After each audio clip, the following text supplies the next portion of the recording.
Hello students, this is Abhiam sir. Hope you have already completed your last video. So today we are going to discuss the word problem on LPP, clear, which is very important, clear. So here one question is given: a dietitian wishes to mix two types of food F1 and F2 in such a way that the vitamin contents of the mixture contain at least 6 units. यहाँ पे mark करना है. जो यहाँ पे भी question में at least दिया, at least which is very important, clear. At least 6 units of vitamin A and 8 units of vitamin B. Food F1 contains 2 units per kg of vitamin A and 3 units per kg of vitamin B, while food F2 contains 3 units per kg of vitamin A and 2 units kg of vitamin B. Food F1 costs ₹50 per kg and food F2 costs for ₹75 per kg. Formulate the problem as an LPP to minimize the cost of mixture. So nervous नहीं होना है कि इतना बड़ा question है, कैसे करना है. क्लियर, वेरी इजी है, कुछ नहीं है, ट्रिक बताता हूं. हमेशा क्वेश्चन में मार्क करना मिनिमाइज किसको करने के लिए दिया. देखो यहाँ पे दिया गया है मिनिमाइज, तो हमेशा लास्ट को चले आना, लिखा होगा minimize the cost of mixture. तो यहाँ पे मिल गया हम लोग को ऑब्जेक्टिव फंक्शन मिक्सचर का है. तो अभी मिक्सचर किस किस को लेके है, food F1 and food F2 मिलते हुए मिक्सचर बनाया है. तो यहाँ पे हम लोग डिसीजन वेरिएबल, जो मैं तुम लोग को बताया था how to formulate the LPP, तो डिसीजन वेरिएबल हमको किसको लेना है, फूड F1 को X पकड़ना है, फूड F2 को Y पकड़ना, बिकॉज X Y जब मिलेंगे टुगेदर तभी जाके एक मिक्सचर बनेगा. तो फूड F1 फूड F2 मिलेंगे, तो ये डाइट प्रॉब्लम है, क्लियर. तो और एक चीज में मार्क करवाया था एटलीस्ट, जहां पे एटलीस्ट दिया रहेगा, एटमोस्ट दिया रहेगा. देखो यहाँ पे जैसे मैं एक ट्रिक लिखा हूं, यहाँ पे एटलीस्ट मतलब मिनिमम रिक्वायरमेंट, एटमोस्ट मतलब मैक्सिमम रिक्वायरमेंट. एटलीस्ट रहता है हम लोग को ऐसा लिखना है, ग्रेटर देन इक्वल टू, यहाँ पे जो सिंबल रहेगा सपोज एम है तो एम दे देंगे, यहाँ पे less than equal to M, जितना भी वैल्यू दिया है. तो यहां से हम लोग को कांस्टेंट मिल जाता है, रेस्ट्रिक्शन मिल जाता है. ये हमारा क्या है, रेस्ट्रिक्शन है. तो सिंपली क्वेश्चन में हम लोग अभी पकड़ लेंगे, जो मैं ऑलरेडी तुम लोग को बता चुका हूं. Let the mixture contains X kg of food F1 and Y kg of food F2, while food F1 cost ₹50 per kg and food F2 cost ₹75 per kg. हमेशा objective function costing, profit, minimum resources, इसी सबको लेते हुए objective function बनता है. तो वह चीज को मार्क करना है क्वेश्चन में. मैक्सिमाइज और मिनिमाइज करने के लिए क्या दिया है, कितना रुपए खर्चा हो रहा है उसके ऊपर में, तो मिनिमाइजिंग करेंगे, मैक्सिमाइजिंग करेंगे कॉस्ट, वही चीज को निकालना है. तो सिंपली हमारे यहां पे मिल गया Z = 50 + 75Y. तो और एक चीज यहां पे मार्क करना, हमेशा try to make the table. Data जो जितना दिया है, तो हमेशा देखो ऐसे कॉलम वर्टिकली में रख देना, जो जिसको X और Y पकड़े हो, और कांस्टेंट को ऐसे हॉरिजॉन्टली ले लेना, जिसका कॉलम बना देना. इसको horizontally food X1 horizontal, food F2 तो रो में लिख दिया हूं, इसको कॉलम में लिखा हूं. तो फूड F1 को X पकड़ लिया, फूड F2 को Y पकड़ लिया. विटामिन A फूड F1 में मिला है 2, फूड F2 में मिला है 3 यूनिट्स पर केजी. विटामिन B 3 मिला है, फूड F1 में 2 है, फूड F2 में. रिक्वायरमेंट जो एटलीस्ट 6 8. तो अभी क्या होगा, जो मैं तुम लोग को ऑलरेडी बोला चुका हूं कि constant of vitamin A is क्या हो जाएगा, 2x + 3y greater than equal to Q. At least दिया है, एटलीस्ट का अभी मैं तुम लोग को ट्रिक्स में बताया था. देखो यहाँ पे ट्रिक, एटलीस्ट का मतलब ग्रेटर देन इक्वल, बिकॉज वहां से और कम नहीं हो सकता, वहां से ज्यादा हम लोग ले सकते हैं. इसलिए क्या होगा, वो मिनिमम रिक्वायरमेंट है. तो 2x + 3y greater than equal to 6, तो 6 से ज्यादा हो सकता है, कम कभी नहीं होने वाला है. तो कांस्टेंट ऑफ विटामिन बी उसी हिसाब से 3x + 2y greater than equal to 8. तो मिल गया. तो LPP can be formulated as, लिख दिया हम लोग जैसे था, minimize Z = 50 + 75y subject to the constraints 2x + 3y greater than equal to 6, 3x + 2y greater than equal to 8, और नॉन नेगेटिव रेस्ट्रिक्शन डेफिनेटली रहेगा. So that's why and x, y greater than equal to 0. तो LPP हमारा formulate हो गया. उसके बाद आपको पता है कैसे क्वेश्चन को सॉल्व करना है, तो then proceed to solve graphically. यहाँ पे मैं आंसर मेंशन कर दिया हूं, तो उसी हिसाब से जैसे हम लोग लास्ट वीडियो में डिस्कस किए थे how to solve the questions, उस हिसाब से जाके सॉल्व करना है, और उसका मिनिमम कॉस्टिंग निकालना है. पहले निकालना है कि बाउंडेड फिजिबल रीजन आ रहा है कि अनबाउंडेड फिजिबल रीजन आ रहा है, उसी accordingly we have to solve. After then we will be getting. तो यहाँ पे आप तुम लोग को मिल जाएगा minimum value of Z is 150 on the line segment joining 3,0 12/5 और यहाँ पे मिनिमाइज हो रहा है. दैट्स व्हाई ये जो लाइन सेगमेंट ज्वाइनिंग आएगा ये एक आइसो कॉस्ट लाइन होने वाला है. Move to the next question. अभी हम लोग एक मैन्युफैक्चरिंग प्रॉब्लम सॉल्व करने वाले हैं. क्वेश्चन को समझना है अच्छे से, बहुत ही इजी है. A manufacturer produces 2 products A and B. Both the products are processed on 2 different machines. तो यहां पे देखो 2 मशीन दिया है, the availability capacity of first machine is 12 hour, तो यहाँ पे आवर में दिया है, and that of second machine is 9 hour per day. तो पहला मशीन 12 घंटा काम करता है और दूसरा घंटे 9 घंटा एक दिन में काम करता है। Each unit of product A requires 3 hours on both machines. तो ईच यूनिट प्रोडक्ट ए में 3 घंटा दोनों मशीन में लगता है, और ईच यूनिट ऑफ प्रोडक्ट भी request 2 hours on first machine and 1 hour on second machine. तो यहाँ पे थोड़ा डिफरेंशिएट हो गया है। Each unit of product is sold at a profit of rupees. देखो यहाँ पे प्रॉफिट आ गया, मतलब यहीं से मैक्सिमाइज और मिनिमाइज, मतलब ऑब्जेक्टिव फंक्शन मिलने वाला है। And B at a profit of rupees 4, find the production level per day for the maximum profit graphically. तो यहाँ पे जो मैक्सिमम दिया है मतलब मैक्सिमाइज करना है। तो अभी इंपॉर्टेंट है कि हम लोग को डिसीजन वेरिएबल किसको लेना है। तो मैक्सिमम देखो यहाँ पे प्रॉफिट किस में दिया है, प्रॉफिट ऑफ रुपीज, प्रोडक्ट है प्रोडक्ट बी, तो सिंपली प्रोडक्ट है तो वो हो जाएगा एक्स, प्रोडक्ट बी को ले लेंगे वाई। तो let the manufacturers produces X units of product A and Y units of product B. फिर जो है हम लोग डाटा ले लिए, प्रोडक्ट्स इन यूनिट्स ए दिया है, बी दिया है, ए को एक्स पकड़ लिए, बी को वाई पकड़ लिए।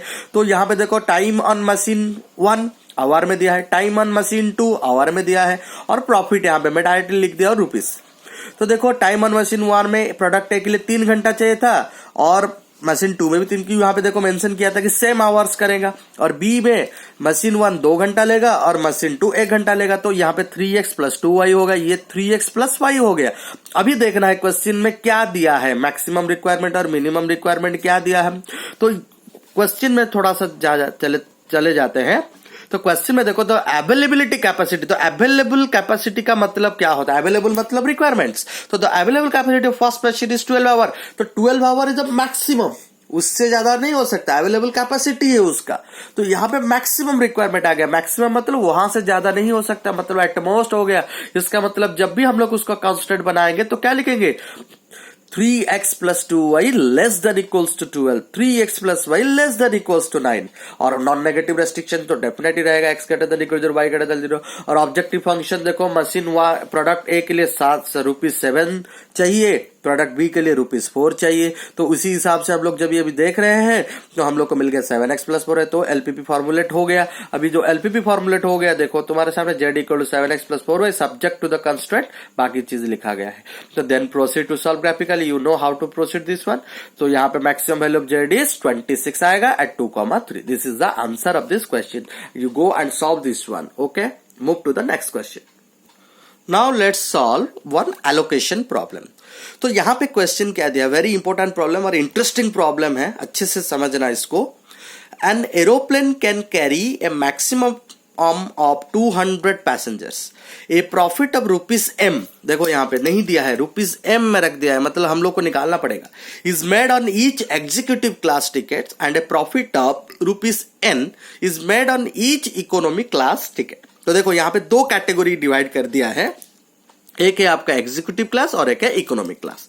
Where m and n are obtained on multiplying, देखो थोड़ा सा अंदर में घुसा, on multiplying first term and common ratio by 100 of the geometric series. तो geometric series what is the GP, GP क्या होता है, एक सीक्वेंस ऐसा रहेगा जिसका कॉमन रेशियो सेम रहेगा। मतलब अगर पहला टर्म तुम्हारा ए हो रहा है, दूसरा टर्म ए आर, तीसरा टर्म AR², AR3, ऐसे करके वो प्रोसीड करता जाएगा। तो जैसे यहाँ पे सीरीज है 10, 60, 360, अगर इसको हम लोग सॉल्व करेंगे 60/10 6, 360/66, तो यहाँ पे देखो कॉमन रेशियो सेम आ रहा है। तो यहाँ पे हमारा फर्स्ट टर्म 10 है और रेशियो जो आर है वो हमारा 6 आ रहा है। तो the airline reserves at least 20 seat, देखो यहाँ पे एटलीस्ट 20 दे दे, तो ये कांस्टेंट का इक्वेशन आने वाला है। At least 20 seats for executive class, however at least 4 times, देखो ये बहुत ही इंपॉर्टेंट चीज है, फिर से एटलीस्ट आया हुआ है, मतलब ये और एक कांस्टेंट बनेगा, at least 4 times as many passengers prefer to travel by economic class than by the executive class. मतलब 4 टाइम्स ऑफ पैसेंजर प्रीफर कर रहे हैं कि इकोनॉमी क्लास में जाएंगे, एग्जीक्यूटिव क्लास में नहीं जाएंगे। तो ज्यादा टिकट्स इकोनॉमी क्लास में बेचने वाला है, एग्जीक्यूटिव क्लास में नहीं। तो determine how many tickets of each type must be sold in order to maximize the profit. तो यहाँ पे दे दिया है मैक्सिमाइज करने के लिए प्रॉफिट को for the airline, what is the maximum profit. तो अभी दोनों था, तो अभी हम लोग डिसीजन वेरिएबल चूज करेंगे। तो let x passengers travel by executive class and y passenger travel by economic class. तो यहाँ पे ज्योमेट्रिक सीरीज है, ऑलरेडी मैं डिस्कस कर चुका हूं। तो 10, 60, 360 उस हिसाब से ए तुम्हारा 10 है, आर तुम्हारा 6 निकल गया, और अकॉर्डिंग टू कंडीशन तुम्हारा दिया था एम जो है वो क्या रहेगा 100 मल्टीप्लाई होगा first term of the GP series. तो first term of the GP series यहाँ पे 10 है, तो 100 के साथ मल्टीप्लाई कर देंगे तो वहां पे 1000 निकल जा रहा है। तो एन क्या है, एन दिया है कि कॉमन रेशियो जो आएगा वो 100 के साथ मल्टीप्लाई कर, तो एन 600 आ गया। तो अभी एग्जीक्यूटिव का था तुम्हारा एक्स पैसेंजर, इकोनॉमी का था वाई पैसेंजर, तो यहाँ पे ऑब्जेक्टिव फंक्शन हम लोग का आ जाएगा 1000x plus 600y which is to be maximize. Profit निकाला है तो मैक्सिमाइज करना है। तो वहां पे कांस्टेंट जो मैं तुम लोग को दिखाया था एटलीस्ट वाला दो केसेस था, एक था एटलीस्ट 26 फॉर एग्जीक्यूटिव क्लास। तो the airline reserve at least 26 for executive class. इसका मतलब एग्जीक्यूटिव को हम लोग क्या पकड़े, यहाँ पे एक्स पकड़े हैं। इसका मतलब क्या हो जाएगा, यहाँ पे X must be greater than equal to 20। At least 20 तो रहेगा ही रहेगा एग्जीक्यूटिव, उससे कम नहीं जा सकता, उससे ज्यादा हो सकता है। तो x must be greater than equal 20। और एक क्वेश्चन में था an aeroplane can carry A maximum of 200 passengers. ज्यादा से ज्यादा 200 पैसेंजर ले सकता है, उससे ज्यादा पैसेंजर नहीं ले सकता। तो ये भी मैक्सिमम रिक्वायरमेंट। मैं तुम लोग को बोला हमेशा रिक्वायरमेंट मतलब कांस्टेंट, तो रिक्वायरमेंट मैक्सिमम मींस एटमोस्ट, उससे ज्यादा नहीं हो सकता। इसका मतलब इकोनॉमी क्लास और एग्जीक्यूटिव क्लास दोनों टिकट को मिलाते हुए 200 ही पैसेंजर हो सकते हैं। इसका मतलब x प्लस वाई हमेशा लेस देन इक्वल टू 200 होने वाला है। जैसे मैं तुम लोग को ट्रिक दिया था उसी हिसाब से हम लोग को निकाल देना है। तो अभी देखो at least 26 reserves for executive class that is x is greater than equal 20। तो और एक कंडीशन था at least 4 times economic class passenger travel than by the executive class. मैं तुम लोग को बोला था कि 4x रहने वाला है, मतलब x इकोनॉमी क्लास को हम लोग यहां पे क्या पकड़े हैं, y पकड़ के गए हुए हैं, और एग्जीक्यूटिव क्लास क्या है हमारा यहाँ पे x पकड़ के गए हुए हैं। तो 4 टाइम्स एग्जीक्यूटिव क्लास होने वाला है, तो 4x हो जाएगा। इसका मतलब क्या होगा, y will be always greater than equal to 4x। Executive में हम लोग x पकड़े हैं और इकोनॉमी में हम लोग y पकड़े हैं, और हमेशा तुम्हारा यहाँ पे economy classes greater than equal to executive class होगा। क्यों, 4 टाइम्स जा रहा है वो वहां पे, इसीलिए। तो इस हिसाब से हम लोग का सारा कंसेप्ट आ गया। और एक चीज है नॉन नेगेटिव रेस्ट्रिक्शन हम लोग को ऐड करना है, तो x and y must be greater than equal to 0। तो यहां पे जब हम लोग एलपीपी फॉर्मुलेट करेंगे that can be formulated as maximize z equal to 1000x plus 600y subject to constraint x plus y less than equal to 200, x greater than equal to 20, y greater than equal to 4x था जो बन के हो जाएगा y minus 4x greater than equal to 0 and x greater than equal to 0, y greater than equal to 0। तो then proceed to solve graphically. आप लोग को मालूम है कैसे उसको सॉल्व करना है। तो जो उसके बाद आंसर है maximum value of z is आ जाएगा 1,36,000 एट 40,160। इसका मतलब 40 executive and 160 executive class tickets. तो यहाँ पे देखो एग्जीक्यूटिव हम लोग पकड़े थे x, देखो 4x हो रहा है कि नहीं हो रहा है y के साथ इक्वल। तो 164x हम लोग बोले थे, उसका 4 टाइम्स होगा, और देखिए वही ही आया हुआ है। तो 40 executive and 160 economic class ticket must be sold to maximize the profit. Okay, hope you have understand the questions. In the next video we will discuss some transport problem as well as some 1 mark questions. So thank you.